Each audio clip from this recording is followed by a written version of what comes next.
گزشتہ سینیچر سے کوئٹہ سمیت بلوچستان کے 12 شہروں میں جو حملے کیے گئے تھے ان کے بعد سے غیر یقینی کی صورتحال برقرار ہے۔ اس بات کا اندازہ اس سے لگایا جا سکتا ہے کہ موبائل فون پر جو انٹرنیٹ سروس ہے وہ ابھی تک معطل ہے۔ اسی طرح کوئٹہ شہر اور پاکستان کے دوسرے شہروں کے درمیان جو ٹرین سروس ہے وہ بھی معطل ہے، اور کوئٹہ شہر میں جو ریڈ زون کا علاقہ ہے وہ ابھی تک سیل ہے، اور حکومت نے سیکورٹی خدشات کے پیش نظر ایک مرتبہ پھر بلوچستان بھر میں دفعہ 144 نافذ کر دی ہے۔ بلوچستان میں 2024 سے کردم عسکریت پسند تنظیموں نے شہروں کے اندر بھی حملوں کا سلسلہ شروع کیا ہے۔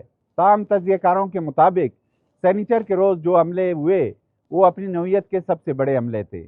آپریشن ایروف 2 کے نام سے ان حملوں کی ذمہ داری کردم عسکریت پسند تنظیم بلوچ لبریشن آرمی نے قبول کی ہے۔ ان حملوں کی شدت اگرچہ کوئٹہ میں سب سے زیادہ تھی، لیکن عسکریت پسندوں کی موجودگی نوشکی میں زیادہ رہی۔ وہاں کے جو مقامی لوگ ہیں ان سے ہماری بات ہوئی، ان کا کہنا تھا کہ نوشکی میں عسکریت پسندوں کی موجودگی 48 گھنٹے سے زیادہ رہی۔ تاہم وزیر اعلیٰ بلوچستان میر سرفراز بگٹی کا یہ کہنا ہے کہ سیکورٹی فورسز کی بروقت کارروائی کے نتیجے میں ان حملوں کو ناکام بنا دیا گیا۔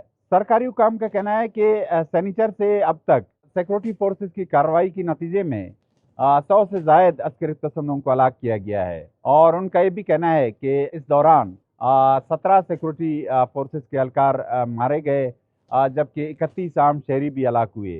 دوسری جانب کردم عسکریت پسند تنظیم نے بھی یہ دعویٰ کیا ہے کہ ان حملوں کے نتیجے میں بڑی تعداد میں سیکورٹی فورسز کو ہلاک کیا گیا ہے۔ تاہم آزاد ذرائع سے ابھی تک دونوں فریقین کی ان دعووں کی تصدیق نہیں ہو سکی ہے۔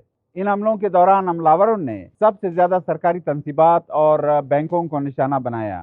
چونکہ کوئٹہ شہر میں ان حملوں کی شدت سب سے زیادہ تھی، اور یہی وجہ ہے کہ کوئٹہ شہر میں پولیس تھانوں اور جو بینک ہیں ان کو سب سے زیادہ نقصان پہنچا ہے۔